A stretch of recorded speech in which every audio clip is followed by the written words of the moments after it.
Okay, so so we have discussed 2 sessions.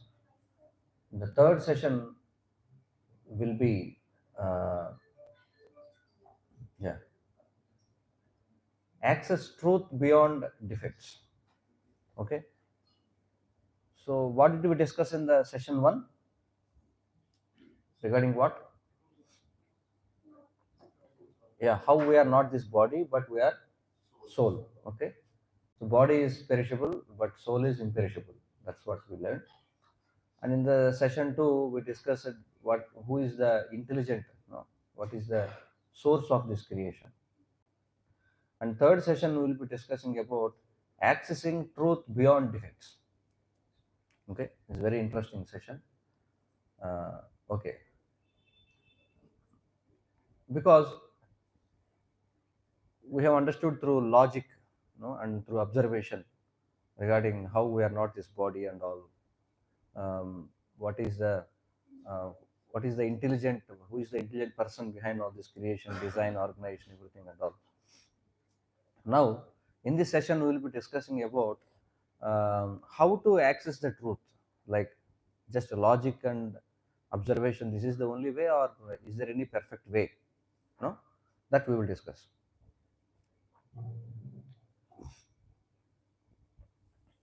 So, indefeatable Vedic truths. Okay, for example, plants have life. That is explained by Jagdish Chandra Bose in 19th century. Okay, but in our Vedic scriptures, this is already known that plants have life. Okay, embryology, for example, the various stages of embryonic development, that was known to scientists only some 100 or 150 years back. But you can see in Srimad Bhagavatam, 5000 years back, Lord Kapila instructs his mother Devahuti about the developments of the fetus inside the mother's womb. That is already known to Vedic culture. And cow dung and cow products, how it is antiseptic and all these things are known. So all these things like yoga, Ayurveda, Vastu, farming, Sanskrit, all these things, Vedic cosmography, Vedic astronomy, astrology, metallurgy, these are all various Upavedas, it is explained. Like these are all corollaries or various units of Vedic understanding. Okay. Yes.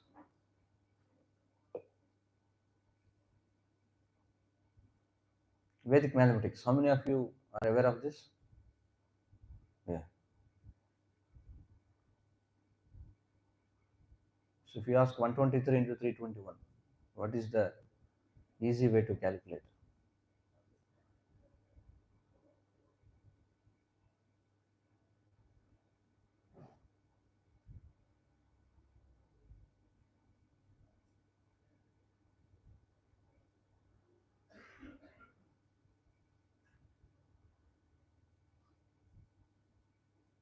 So amazing thing we find the Vedas is millions of years ago, the Vedas said certain things which are unknown to science actually.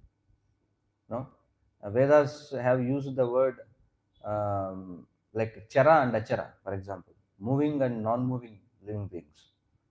That was known that there are non-moving living beings also. That means trees, they don't move, right? That means that's not a new thing to be discovered that plants have life. We already know Sthavara and Jangama. Jangama means which move, and Sthavara means which doesn't move. Okay, all these things we will see.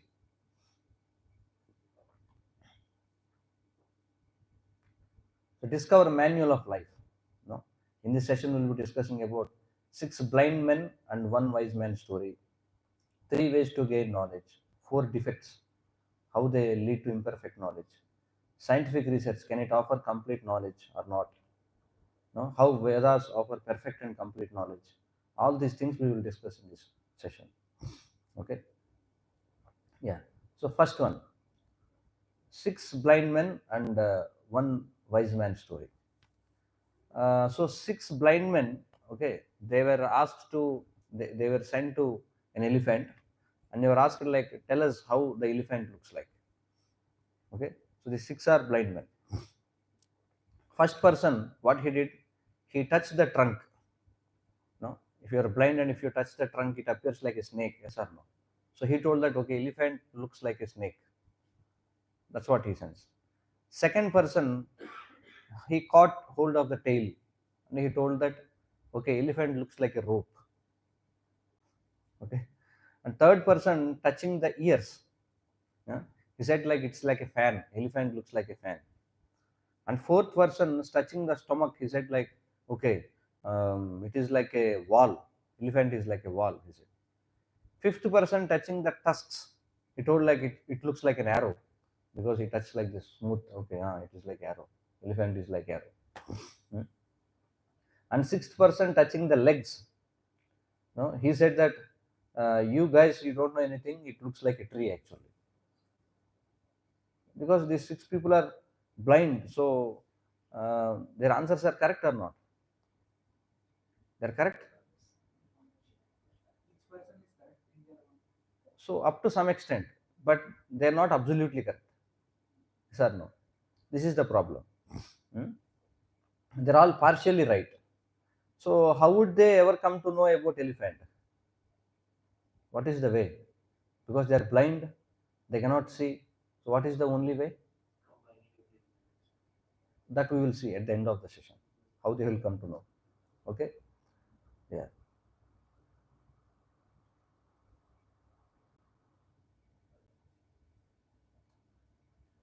Yeah. So there are 3 ways of gaining knowledge. First one is called as pratyaksha praman.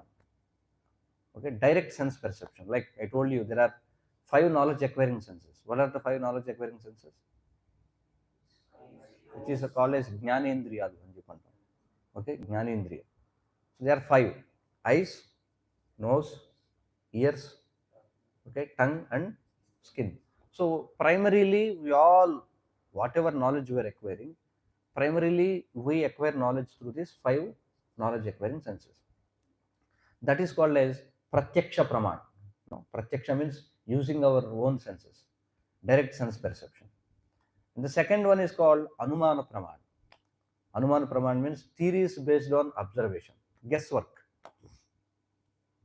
This is also based on observation, but based on observation you guess something like that. It may be like that, it may be like this, something like that. Guesswork. And third one is shabda praman. Shabda praman means hearing from a bona fide authority. Okay, you don't know, someone says and you just believe it. So do you think is there any other way of knowing knowledge in our daily life? You just think about it for a time. Are we acquiring knowledge through these 3 ways, or is there any other thing? Many of the things we just see and know. Few things, based on what we see, we judge it. And mostly nowadays, whatever we acquire knowledge is through shabda pramana, by hearing. All the social media, what do you think?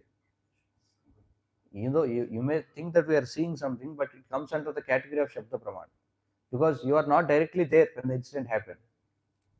Then how did you come to know that? Someone told you, yes or no? WhatsApp told you, or YouTube told you, or some news channel told you, or newspaper told you. But the point is you are hearing, yes or no? So most of the knowledge which we acquire today is through shabda praman. So apart from these 3, there are no other ways of getting knowledge, yes or no? Just think about it. Is there any other way? 4th way or 5th way? Maybe it's a combination of these 3, but not out of these 3. No. Okay. Let us analyze each and every one. First of all, pratyaksha praman. This is called as direct sense perception. Can pratyaksha praman give us full knowledge? This is the question. Whatever we see, whatever we hear, whatever we taste, whatever we sense, whatever we smell, do you think it can give us full knowledge? Or in other way, asking this question, is seeing is equal to believing? Can you believe whatever you see? Okay, I will give for example, few examples. What do you see here? Railway track. So what's happening there? If you see, like, it seems that they both are touching at some point of, at some distance. But is that true? But it appears like that, no? But for everyone it appears like that, that they both are touching at some point. But it's not true, no? Or we have convex and concave mirrors, for example. If you stand in front of some mirror, you appear to be very tall. Some mirrors you appear to be very short. Is it true? But that's what you see. Refraction. No? Is it true what you see? Pencil is broken or what? No, pencil is not at all broken. So the railway line doesn't converge at all. It appears to be like that. Child watching in concave and convex mirror, two different behaviors of the mirror. Actually, the mirror is made like that. The same way, clearly pencil appears broken, but that's not true, right? What do you see here? It's a mirage, no? You see water on the road, but does it really exist? That's what you see. If that's the logic, whatever you see, you have to believe. No, that's what people say, no, because I don't see God, so I don't believe. You are seeing something, but you are not believing. Yes or no? There are so many things which you see, but you don't believe. But you are asking me that I don't see God, so I don't believe. But I am telling, first of all, you believe whatever you see, but you are not ready to that. So that's not a good question. Yes or no? That's not a good logic, that because I don't see, so it doesn't exist. You got the point here? Yes. Yeah. We cannot acquire complete knowledge using our material senses like eyes, ears, etc. Why? Why? Because we have 4 defects. No, we have just taken seeing as an example. But what about other? There are other 4 things also. No, can we believe whatever we hear, or can we believe whatever we taste? I will give you various example.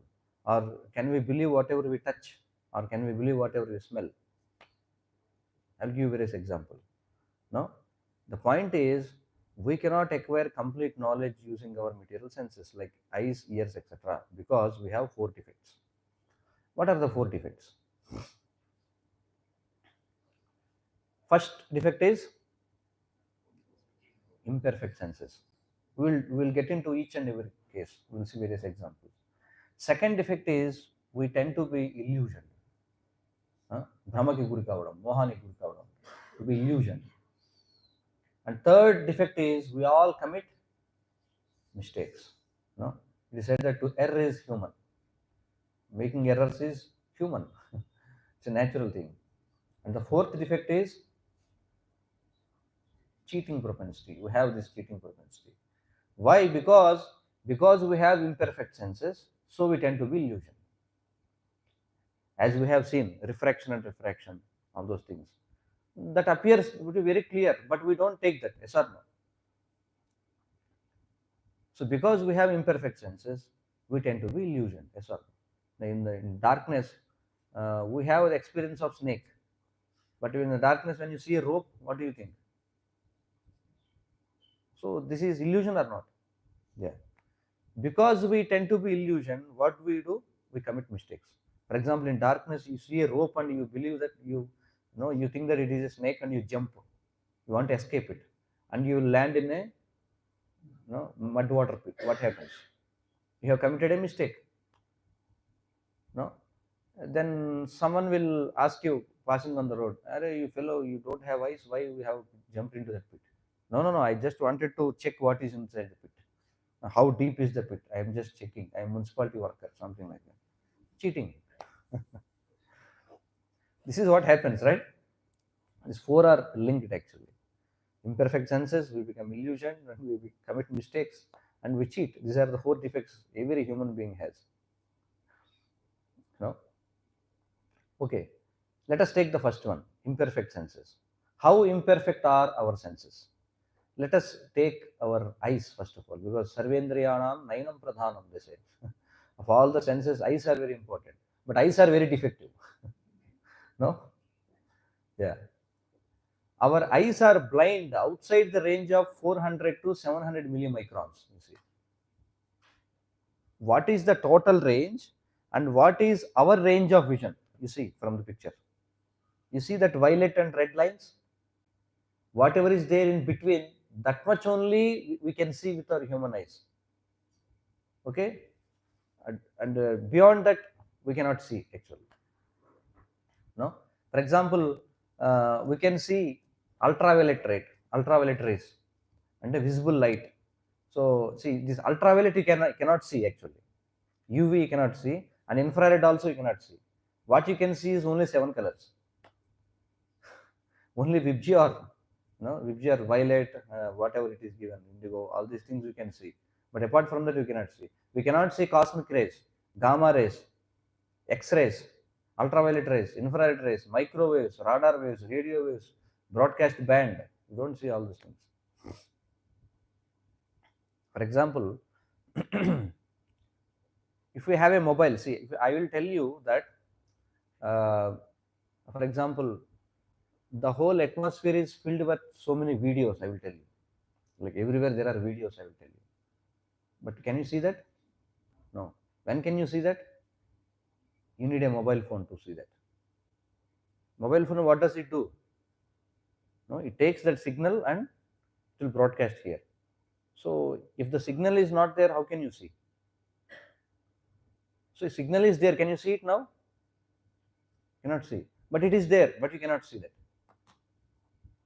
So many things are there like that. No? Right now, you cannot see what is behind you. Can you see what is behind you? No. You cannot see what's happening in airport right now. No, you cannot see, which is far away from us. No. Imagine a man were to see his wife at a microscopic level. How dangerous it is. Microscopic level. No? He will see his wife full of molecules and atoms going all around. No, and then he will get bewildered actually.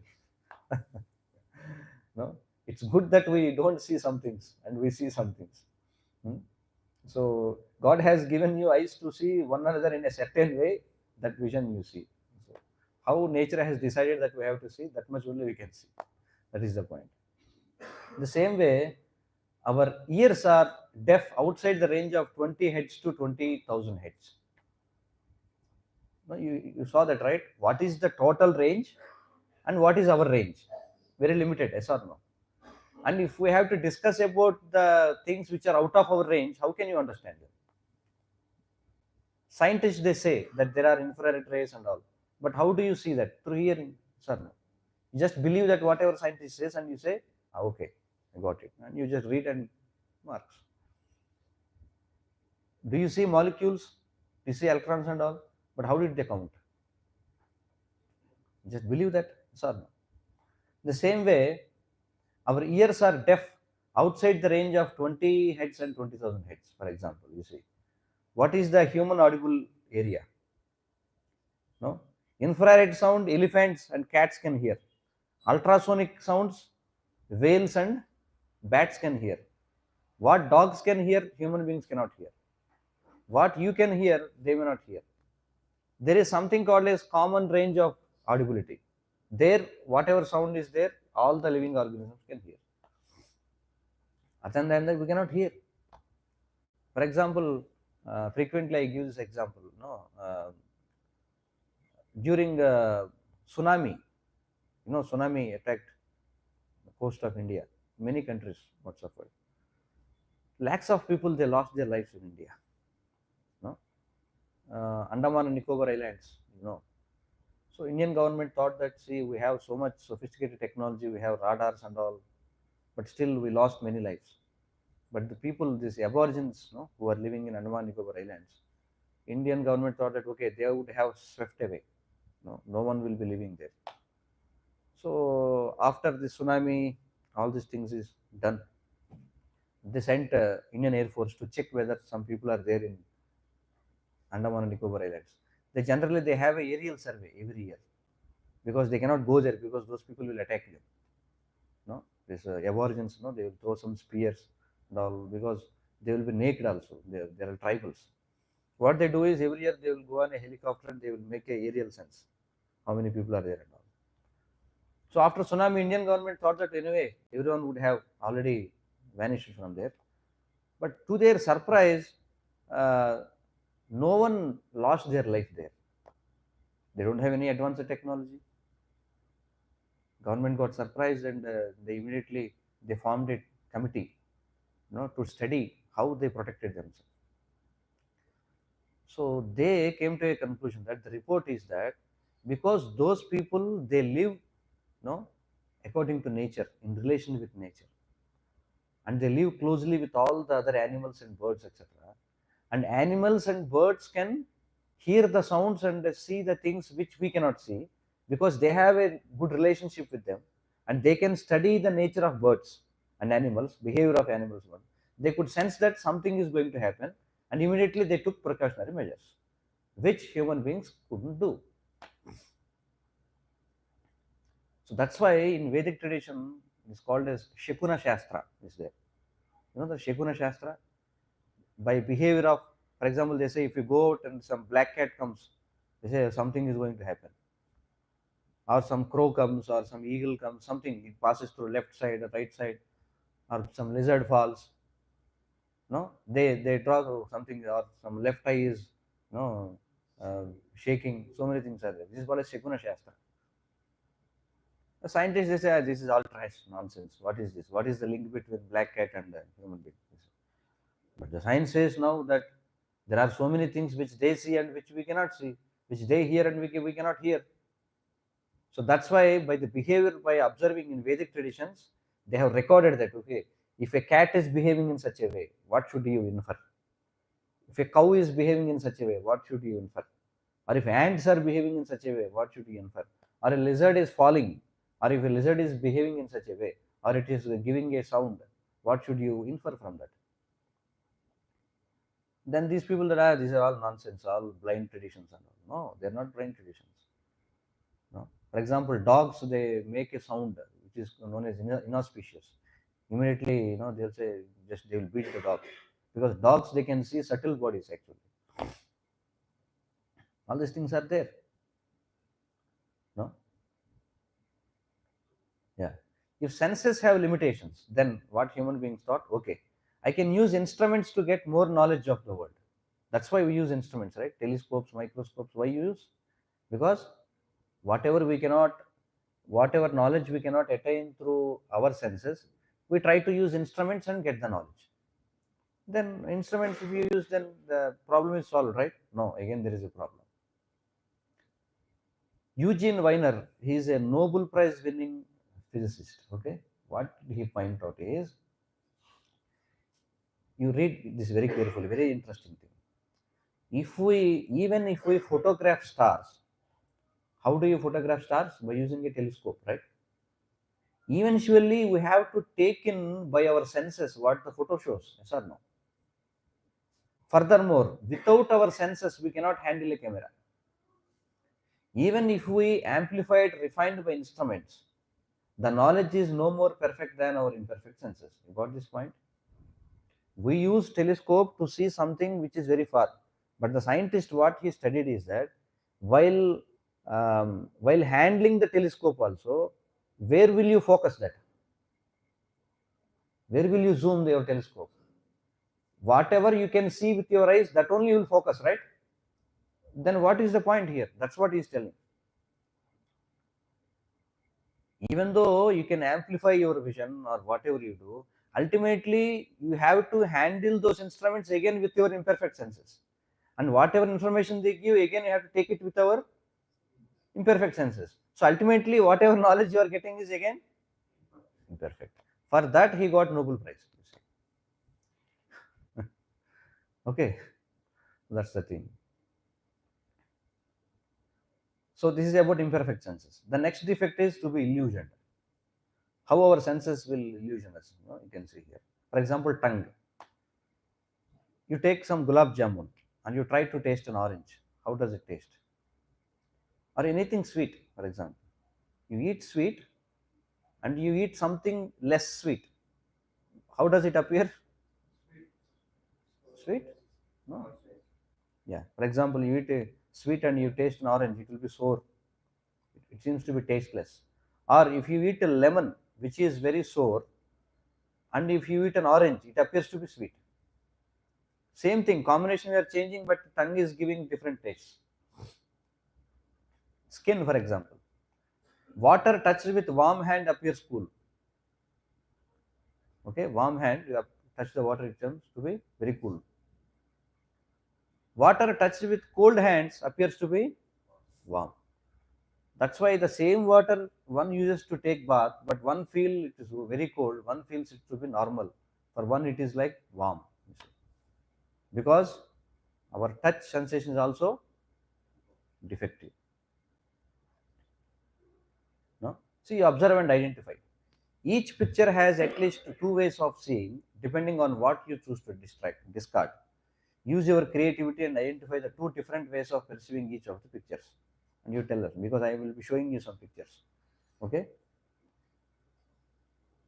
Yeah. What do you see here? Yes, what do you see? A lady with?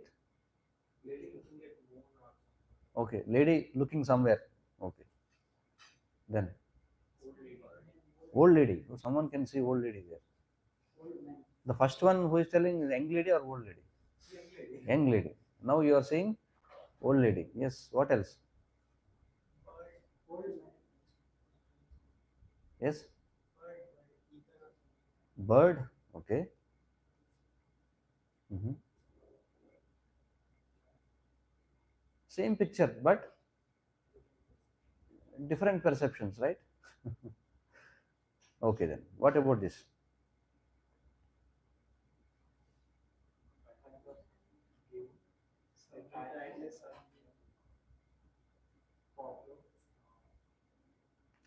Is there a triangle or not?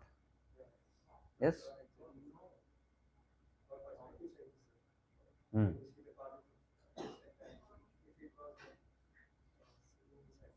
Mhm. Again, difference of opinion, right? What do you see here?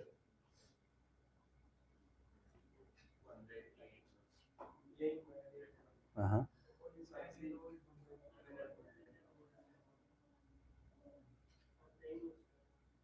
Hmm. What else you can see?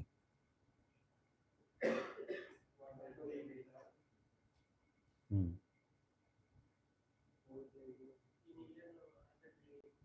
Okay. She's coming out of some building, but again it appears to be in a ear. Huh? So old women and old men looking at each other, and again also two people. No, one is playing some guitar and one is carrying some turban, and there is a bottle, glass bottle there. So many things are there. Sir, no. And again, there are more things you can see. There is a kind of cup between, no, two faces. That also you can see, right? So many things. What about this?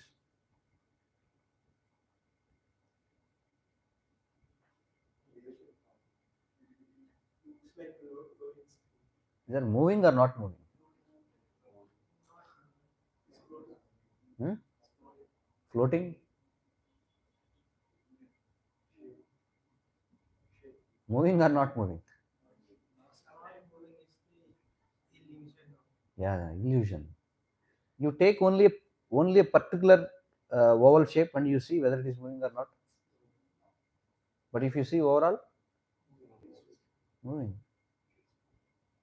That means we are not getting correct information from our eyes. Yes or no? Yeah. Actually, it's not moving. It's like an effect. We are getting illusion. That's all.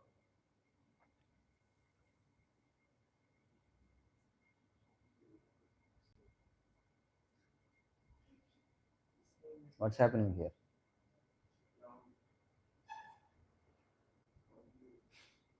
Again, they are not moving, but it appears to be moving. See how so many things are there like that. Focus on the dot in the center and move your head backwards and forwards. Check what you see.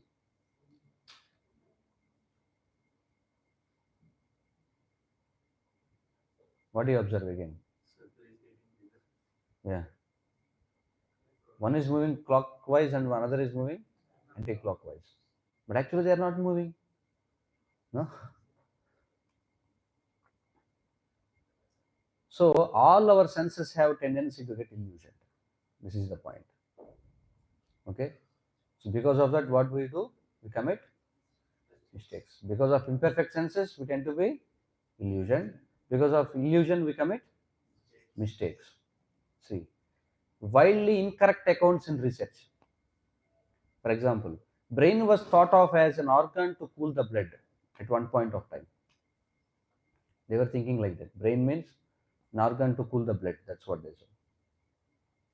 Pituitary or master glands were considered a vestige or useless tissue in human body at some point of time. They thought like that. So whatever science they teach us, the science is evolving. For example, no, they don't say that this is perfect. For this year, this is correct, but next year, no. Once upon a time, capital of Andhra Pradesh was Hyderabad. But at that time, if you write that answer, that was correct. But if you write the same answer, you will fail in the exam. How can it be called as knowledge then? This is called as knowledge? Real knowledge doesn't change, right? But this is changing means that this is not knowledge, this is some piece of information, that's all. Now today, what we call as knowledge is just a piece of information. Real knowledge doesn't change as per time, place and circumstance. That is called as real knowledge. We will see. So what happens if you remove pituitary and master glands? What happens? No? Big problem. Value of Hubble constant, you see, has been changed 3 times. They call it as Hubble constant, but they changed it 3 times. See, no? Yeah. For example, it's like so easily it is told. Like for example, previous year they say what is the distance between sun and moon or sun and earth, for example. 1 year they may say 12 crore years. Next year they say not 12, it may be 13 crores. Next year they say maybe 15 crores. Just saying words is not a big thing, but does it make any difference or not? 1 crore years. 12, where is 12 and where is 13? Where is 14? No? And based on that, we make so many calculations. If the formula itself is wrong, then what will be the result? You understand the point? No? And the cheating propensity, you see, how the scientists cheat. No? Cheating in science, search for the missing link between apes and humans. We were taught from the childhood that man evolved from monkeys, Darwin theory, right? So still we see monkeys, still we see human beings. We should have some missing link, right, between the both, some living entity who is looking like both monkey and human being. Do we have such cases? Because it's a challenge, because if you want to prove that man evolved from monkey, you should be able to provide some proof. Proof of what? An intermediary between man and monkey. So for that, scientists, they tried so much to cheat actually. They will bring some skull and they will say, yeah, yes, we got it. Darwin theory is true. We got that skull of a link between man and monkey. Next year they will prove that no, this is not correct. Why they will produce that? Because they will get some scholarship from the universities. For research they will get scholarship, right? So they cheat and they get money for that. No? So missing link. So 1912 they bought up something, and again 1953 fraud was revealed actually. That's just not a connecting link, but this is a filed up jaw. No? Birds missing link, all these things. No? Filed jaw, human jaw and ape skull joint trying to prove evolution of ape and man, because desperately they want to prove this Darwin's theory that man evolved from monkey. So we need a proof. For that proof, they tried to cheat in so many ways. They created some artificial skulls also, you see, or they made some changes to some kind of skulls and they told, say, this is the missing link. Now the question is there, okay, if man evolved from monkeys, then why still monkeys are there? Why don't they extinct, and why only human being can survive? But we don't see like that, right? We see all the living entities at the same time. This is the point. Evolutionists go so far in this subject that they can even invent very different faces for the same skull.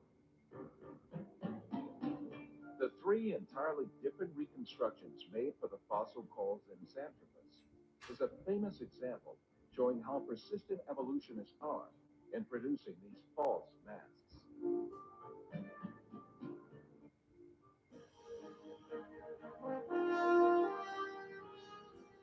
Another intermediate transitional form fabricated by evolutionists was the Nebraska man. This was cooked up in 1922 on the basis of a single fossil tooth. The evolutionists did not neglect to give it an ostentatious Latin name, as 𝗂𝗂𝗂𝗂𝗂𝗂𝗂𝗂𝗂, or to make imaginary drawings related to it. It was soon revealed that the tooth that had been the source of inspiration for Nebraska man, in fact, belonged to a wild pig. Many other fossil skulls have been presented as great evidence for evolution, failed one by one. Neanderthal man was advanced as evidence in 1856, dismissed in 1960. Piltdown man was advanced as evidence in 1912, dismissed in 1953.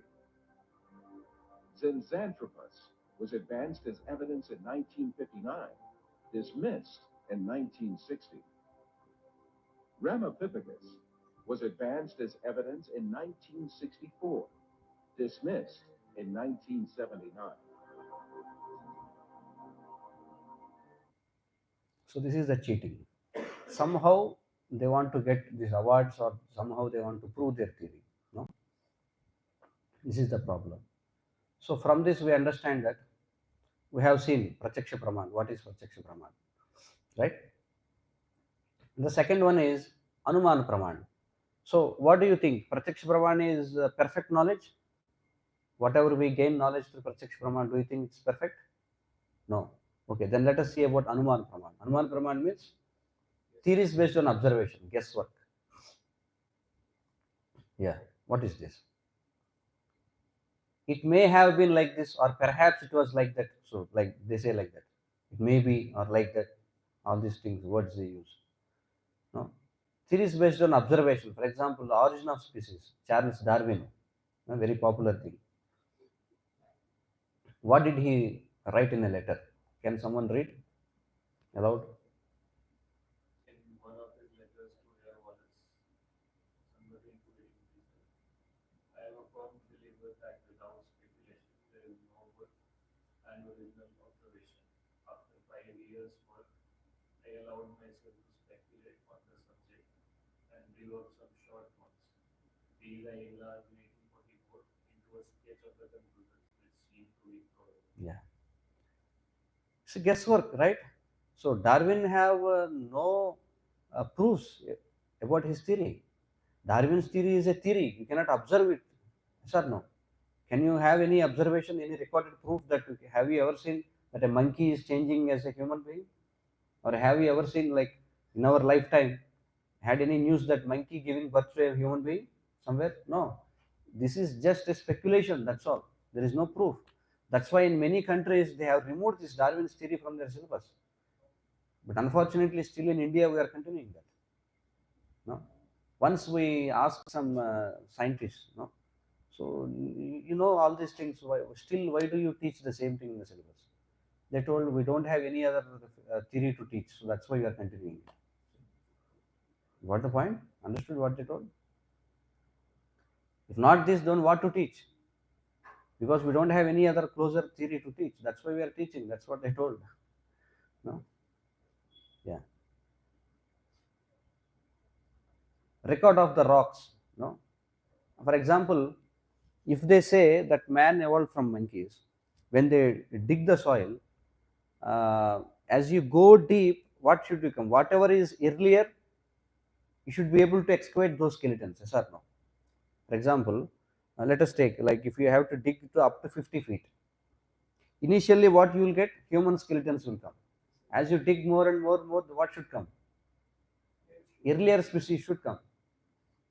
No, but what happened? Even if you go deeper than that, even before apes, even human skeletons are being discovered. See? So this is again nonsense theory. Human beings and apes simultaneously existed millions of years ago. Not that there were only apes at some point of time and then human beings came. So this is also disproved. No, you can read this also. How he explained it, how Darwin says that polar bears have evolved into dolphins. That's what he says. Sharks. What is his explanation? You can read. In North America, the black whale was seen swimming for hours with wide open mouth, thus catching like a wave insects in water. Even in so extreme a case as this, the supply of insects were constant.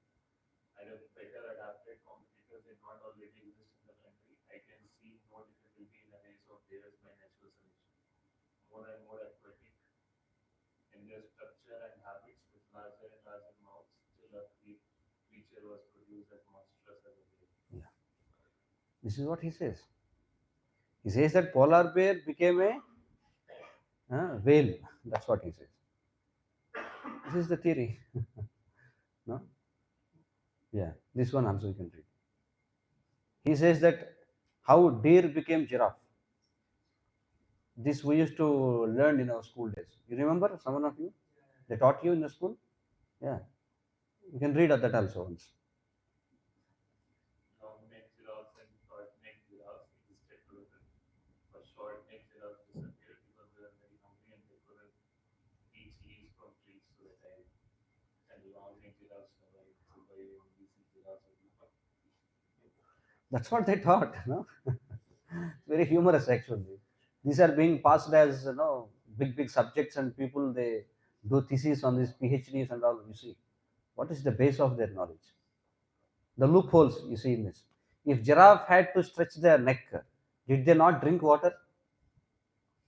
No. What about other quadrupeds? For example, deer. Why they didn't die? Because they are still there. No. According to this theory, they should all be dead because there was shortage of food. No. But if monkeys have evolved to humans, why are monkeys still surviving in present day? These are all loopholes. So Darwin tried to give a mechanism of evolution by his own speculation based on his material outlook. See, it is a fact that Vedas also talk of evolution, but not of the body, but of the spirit souls. Okay, Veda says that soul who is residing in one body moves at the time of death into another body, not that one body changes to another. See, what evolves is that soul evolves, but not the body. This is the perfect theory, which is we found in various scriptures. As our consciousness develops, we will move into the higher species. That is the point actually. So there are total 84 lakh species mentioned in our Shastras. Still scientists are counting. But in Padma Purana, already the number was given, 84 lakh species. It is said that 9 lakh of varieties live in water. 20 lakhs are sthavaras, means plants, trees and all those species. 11 lakh varieties of insects. 10 lakh varieties of birds. 30 lakh varieties of beasts and animals, quadrupeds. And 4 lakh varieties of human beings, it is said in Padma Purana. Not only on this earth, but on the whole universe there. Where is that knowledge now? Scientists, they cannot tell all those things. So a soul passes from one body to another. For example, we are in a human body. If we develop a mentality of a dog, then in the next life we will get a body of a dog. That's what he said. No, that we will see in the other sessions. So what is the problem with making mistakes in research? Okay, what's the problem? After all, they know something. They will research more and improve in time to come. That's what they say, right? What is the problem? In the meantime, they have left us with so many nice electronic gadgets and other luxuries to enjoy. Why to criticize their research? This is the common question. When we discuss this, people raise this question. Why are you criticizing? Anyway, they are learning. So what is there? Anyway, they have given gadgets, right? What is the problem? There is a problem. Research has brought new gaming gadgets for the people, but the adverse effects are increasing at a multi-fold rate. You know what are the adverse effects of new gaming gadgets? Yes? What are the consequences? Sleeplessness, computer vision syndrome, depression, hearing damage, obesity, because they don't move, they just sit and do all those things. Loss of relationship, they don't have relationship with anyone. Sir, no. Are these problems or not? Yeah. The Silicon Valley's research blunder, Theranos Labs, they say. No, this is one kind of problem.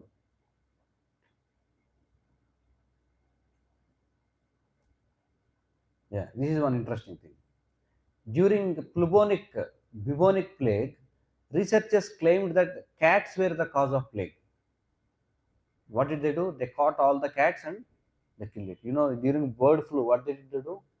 All poultry farms, they have to kill all their whatever hens and in the same way, what did they do during bubonic plague? They killed all the cats, and then they realized that not cats but rats are the real cause. No, it was too late by then. What happened? Now there were too many rats because there were no cats. Cats were all killed. No, now plague epidemic was spreading violently. The whole Europe got affected by that. This is a mistake in research, you see. Guesswork. This is the problem of guesswork, speculation. Half knowledge is a dangerous thing. Yes or no? What do you say? Definitely, it's a dangerous thing. No? The solution for one problem becomes another bigger problem. That's what we see in this world. No? Give an example to show how modern man's solution to one problem leads to another bigger problem and ultimately deprives us of happiness. Can you tell some examples?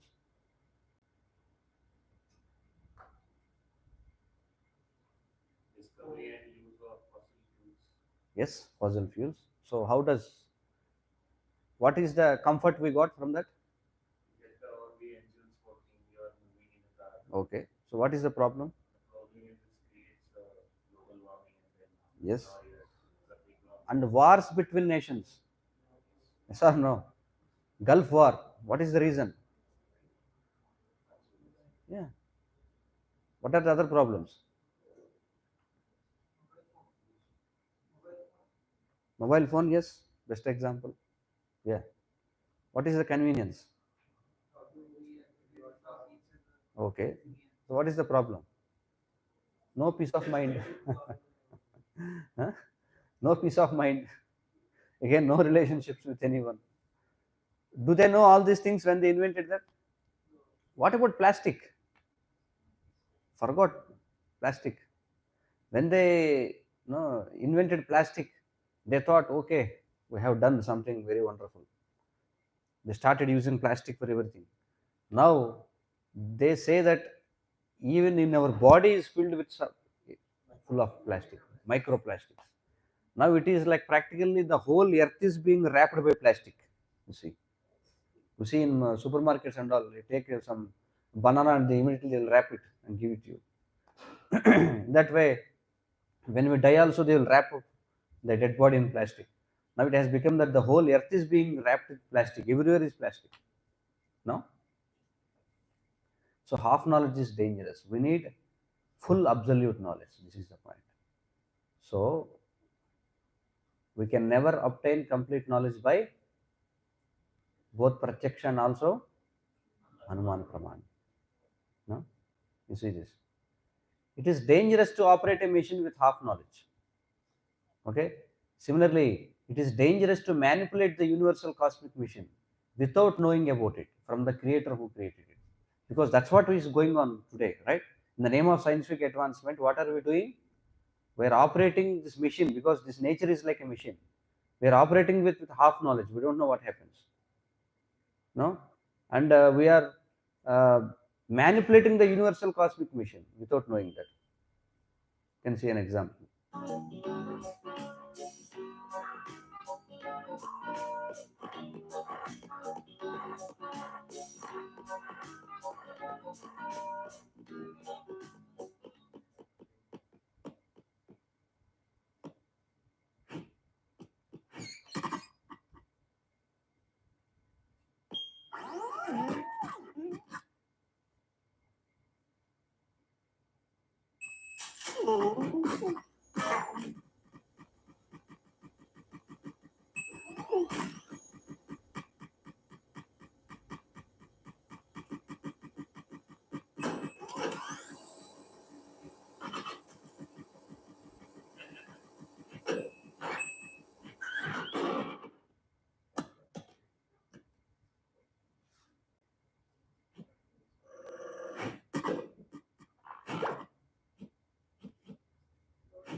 This is what's happening in the society now.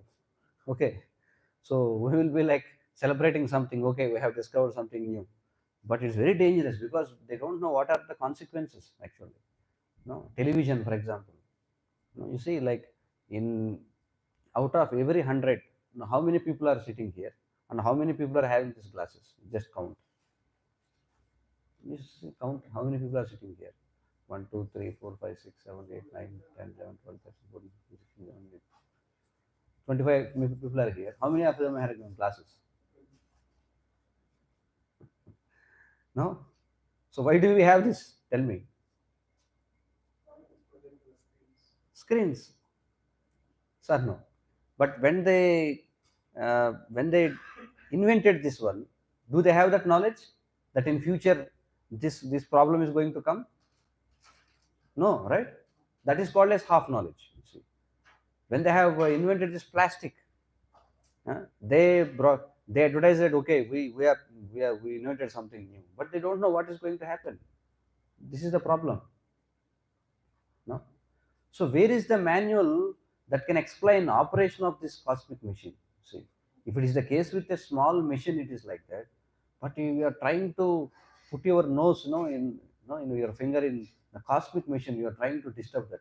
What happens? You see, no. For example, the Shastras, they say that the Earth is stable in its orbit because of the fluid which is there inside. Vedic literatures, they say that why the Earth is stable in its orbit without colliding with any object is because of the fluid which is inside it. Now, what are we doing now?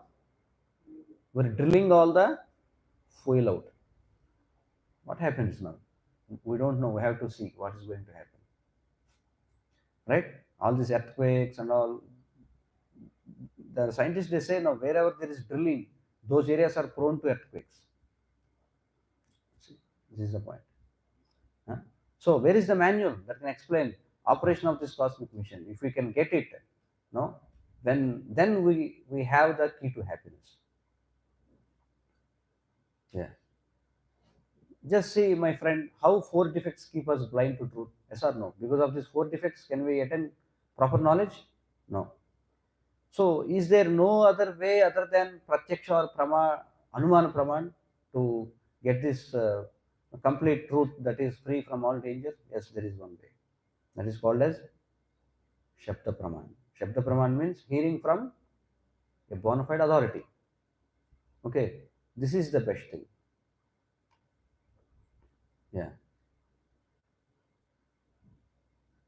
Sri Krishna says in Bhagavad Gita, Evam parampara praptam evam rajarshiyo viduhu. No? For example, how can a child know who is his father?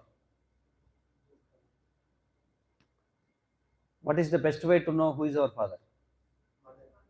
Mother, right? But if you don't have faith on your mother, what will you do? No? Will you do experiments? Okay, we will see what happens. We will check your genes, and tell you who is your father. Okay, let us do that. Genetic fingerprint takes 800 years to identify a lot of 200 men. See, just to check 200 men samples, it takes 800 years, one of whom is likely to be your father. But what is the guarantee among the 200 men he is your father? No. What is the easiest way then? No? This is called as inductive knowledge. Inductive knowledge means you are trying to get that knowledge. That is always imperfect. Is there any other method? Yes. Just ask your mother and know who is your father. Simple. This is called as deductive knowledge. Deductive knowledge means which comes from top to bottom. Inductive means bottom to top. So bottom to top is troublesome. Top to bottom is always easy. Okay. So that's why Vedas are considered as our mother, and God is considered as Supreme Father. So Vedas can give us God knowledge, not just general knowledge. In Vedas, two categories of knowledge is present: general knowledge and also God knowledge. The Vedas, however, are not as well known for presenting historical and scientific knowledge as they are for expounding subtle sciences, such as the power of mantras. We all recognize the power of sound itself by its effects, which can be quite dramatic. Here, a high-pitched frequency shatters a drinking glass. So, we can easily understand that loud sounds can produce substantial reactions. It is commonly believed that mantras can carry hidden power, which can in turn produce profound effects. The ancient Vedic literatures are full of descriptions of weapons being called by mantra. For example, many weapons were invoked by mantra during the epic Kurukshetra war, wherein the Bhagavad Gita itself was spoken. The ancient deployment of Brahmastra weapons, equivalent to modern-day nuclear weapons, are described throughout the Vedic literatures. Additionally, mantras carry hidden spiritual power, which can produce significant benefits when chanted properly. Indeed, the Vedas themselves are sound vibrations in literary form and carry a profound message. Yes. So what is the Vedic process of learning? It is like an authorized college. It's called as parampara or sampradaya, for example. We're comparing the both. No, which college will you join?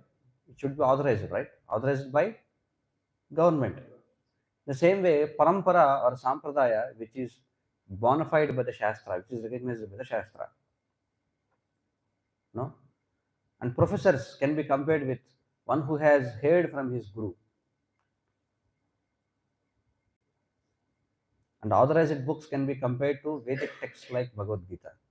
No? When you join the college, also the same thing happens. You will select an authorized college, and there are professors who teach you, and there are authorized textbooks. The same way, to learn about the spiritual knowledge also, should have a parampara, that is, which is bona fide, recognized by the Shastra. And you should have a guru who has his own guru, who has heard from his guru. And we should have authorized textbooks like Bhagavad Gita. No?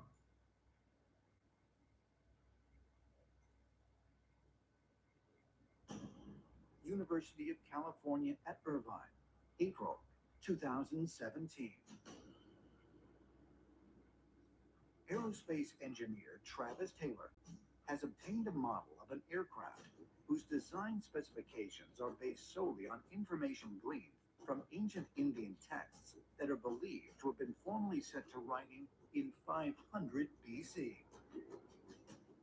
He is going to subject it to wind tunnel analysis to determine if it is a viable flying machine. The aircraft model, created using details garnered from the ancient Indian texts, has proven to be flight-worthy. Is it possible that by studying the ancient Indian texts, we may be able to recreate advanced technology that existed thousands of years ago in India? Ancient astronaut theorists suggest that the texts may also contain details for advanced spacecraft. So Vimana Shastra is there. So as we have discussed, not only God knowledge but also general knowledge is also there in Vedas.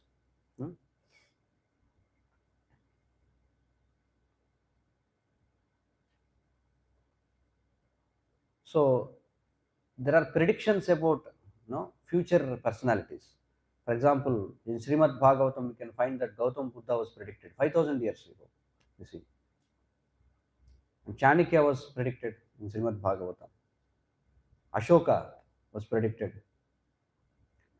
Jesus Christ was predicted in 𝗵𝗵𝗱𝗆. No, and Muhammad was also predicted in 𝗵𝗵𝗱𝗆. You can see, and Chaitanya Mahaprabhu is predicted in Mahabharata. You see, so even future was predicted.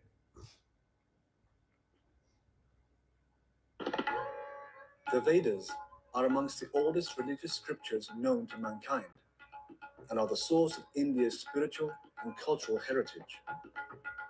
At first glance, the multifaceted culture of the Vedas is a foreign and fascinating mystery to the Western eye. Yet upon deeper examination, we discover a wealth of philosophical, cultural, and social values. India is renowned the world over for the practice of yoga, which increases one's mental and physical strength. However, this is only a fraction of what the Vedas can offer to a progressive global community. India's culinary arts, music, natural medicine, and other sciences are only now becoming known to the West. Conceivably the world's oldest holistic design system, the Vastu Shastra predates and inspired the popular Chinese system of feng shui. The design of a temple, house, or workspace has been proven to exert a considerable influence on one's well-being. The Vastu Shastra was compiled specifically to address this concern and offers practical architectural guidelines. This style of sacred architecture has been implemented in the building of India's largest temples for thousands of years. The sculptures adorning these temples reflect the development and accomplishments of one of man's oldest civilizations. They depict the struggles, failures, and successes of the men who made them the center of their lives.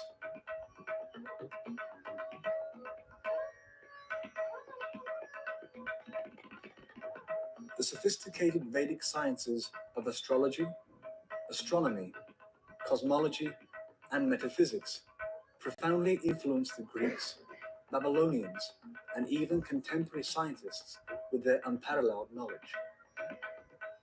Ancient Vedic sages presented precise calculations a millennium before Copernicus, Galileo, Newton, and Einstein. So there are so many things like that. So in spite of this, how educated Indians were diverted from putting faith in the Vedas, right? From our childhood, where purposefully, Indians were distracted from their knowledge. Early Indologists wished to control and convert the followers of Vedic culture. Therefore, they widely propagated that the Vedas were simply mythology. Max Mueller, perhaps the most well-known early Sanskritist and Indologist, although later in life he glorified the Vedas, initially wrote that the Vedas were worse than savage, and India must be conquered again by education. Its religion is doomed. Thomas Macaulay, who introduced English education into India, wanted to make the residents into a race that was Indian in blood and color, but English in taste, in opinion, in morals, and in intellect. However, the German philosopher Arthur Schopenhauer stated that the Sanskrit understanding of these Indologists was like that of young schoolboys. These early Indologists devised the Aryan invasion theory, denying India's Vedic past. They taught that the English educational system is superior. They intentionally misinterpreted Sanskrit texts to make the Vedas look primitive. And they systematically tried to make Indians ashamed of their own culture. Thus, the actions of these Indologists seems to indicate that they were motivated by a racial bias. So this is the thing.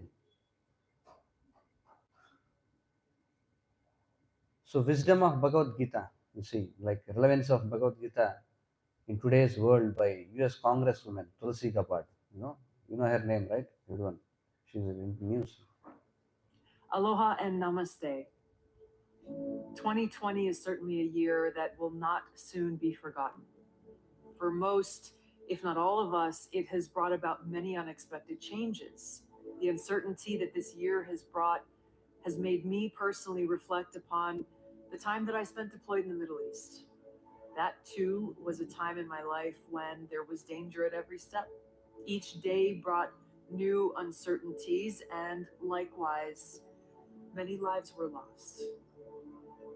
My shelter then and now has been the Bhagavad Gita, which means Song of God.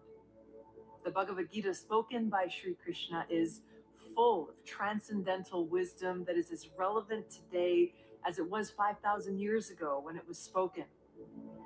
When we are blown here and there by the strong winds of change, when giant waves are crashing upon us, when we're feeling unsteady, lost, adrift, the Bhagavad Gita offers us guidance and hope. Looking at our problems through the prism of eternality, rather than merely identifying with our temporary material circumstances, gives us an anchor that offers great peace, purpose, and stability through even the most trying of times. May we always be blessed with remembrance of Sri Krishna, his unconditional love, and his transcendental appearance in this world. Jaya Shri Krishna.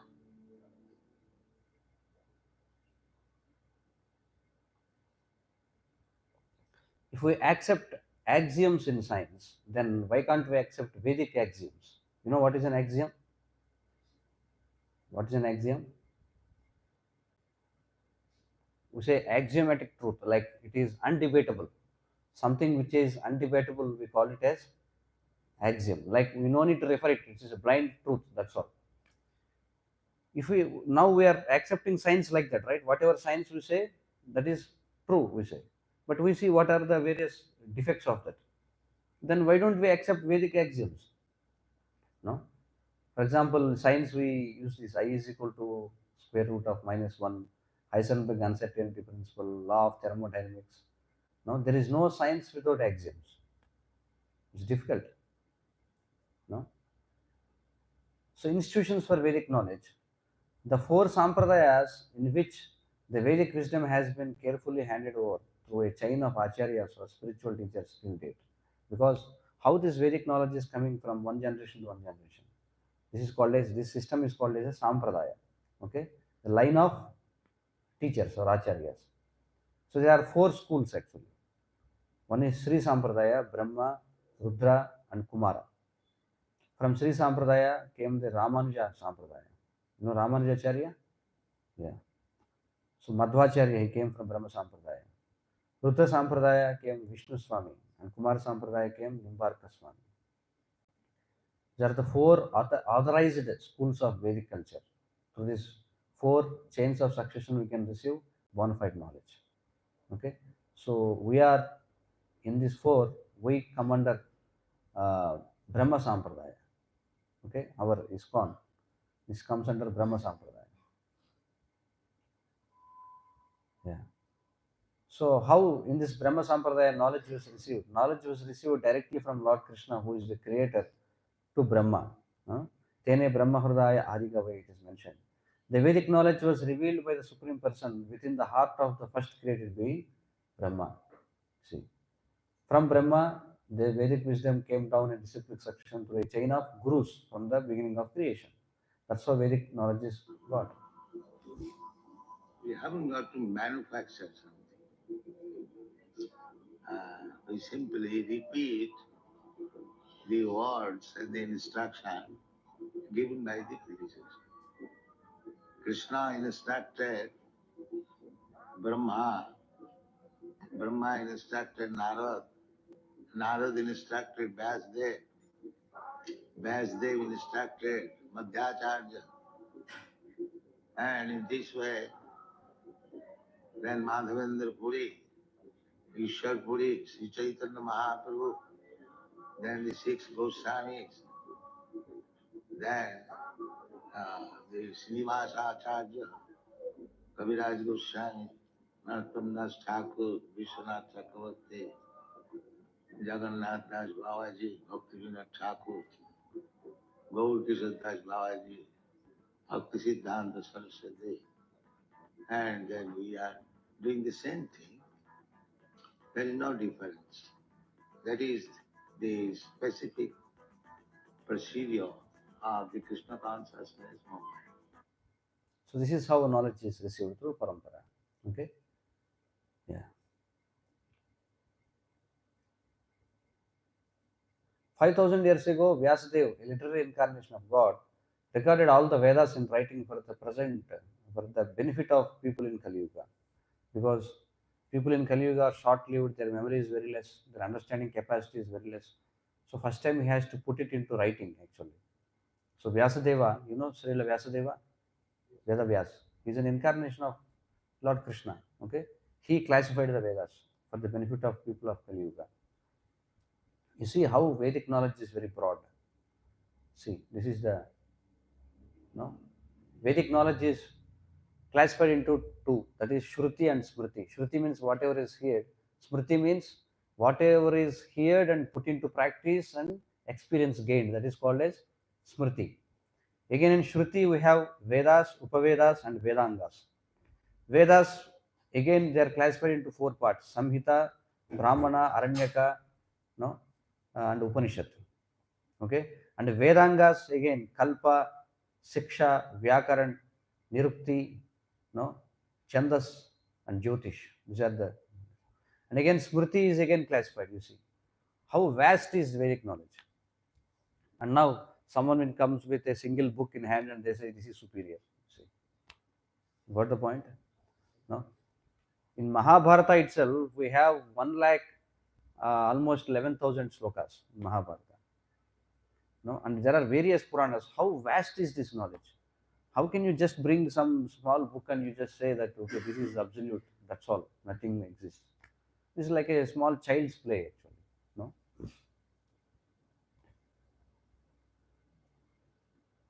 So our teachings, now whatever we are teaching you, they are authoritative, pure and safe to accept because they are based on works of His Divine Grace 𝐂𝐶 Bhaktivedanta Swami, as we have seen in the video, how this knowledge is coming from Krishna to Brahma in this line. So in that way, Srila 𝐂𝐶 Bhaktivedanta Swami Prabhupada, he translated whatever is there in the Sanskrit for first time into English language, and he broadcasted throughout the Western world. And again from Western world it came to India. So now it is going on again. That's how this is called as Sanatana Dharma. Okay, it is never lost. Okay, so this is the way. This is the way to do it. So coming back to the story. So what is the way they will understand the knowledge? The 6 blind men. Through hearing, that's all. So Pandita says you are all catching only one side of the truth, and he starts describing elephant, then they understood. You are catching tail, you are catching tusk, you are catching trunk, catching legs, you are catching abdomen. So then he will explain. So once they hear the truth, then they will understand. Similarly, we also have to hear from those who have eyes to see.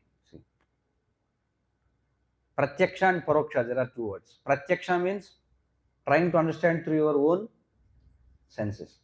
Paroksha means understanding through the eyes of someone, those who have seen. Okay, you may not be able to see, but there is someone who can see, right? So why don't you hear from him? That is called as Vedic knowledge. That's why Vedic knowledge is perfect in all time, place and circumstances. Okay, so this is the way. Okay, so part of truth and full truth.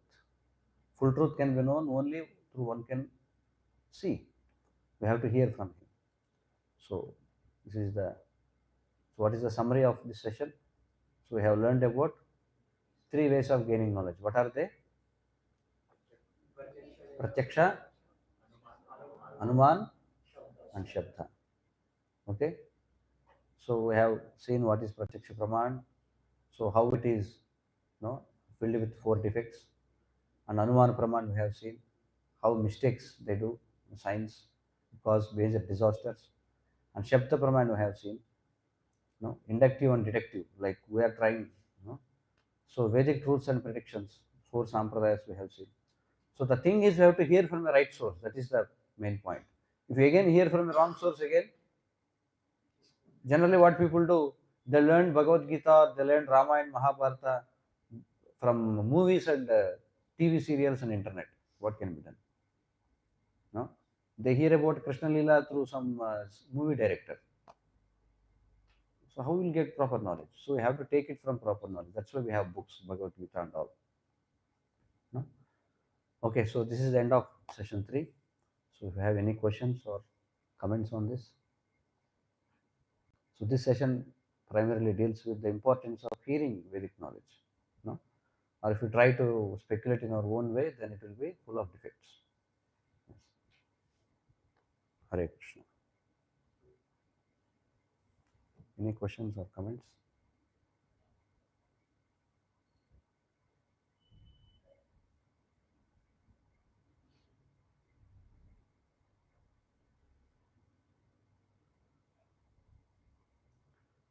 Okay, so thank you for patiently hearing the sessions. Hope this is of some help to you. Yes? Thank you.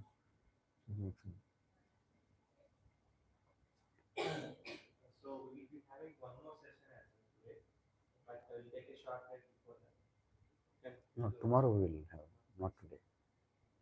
Yeah. But today, these 3 sessions.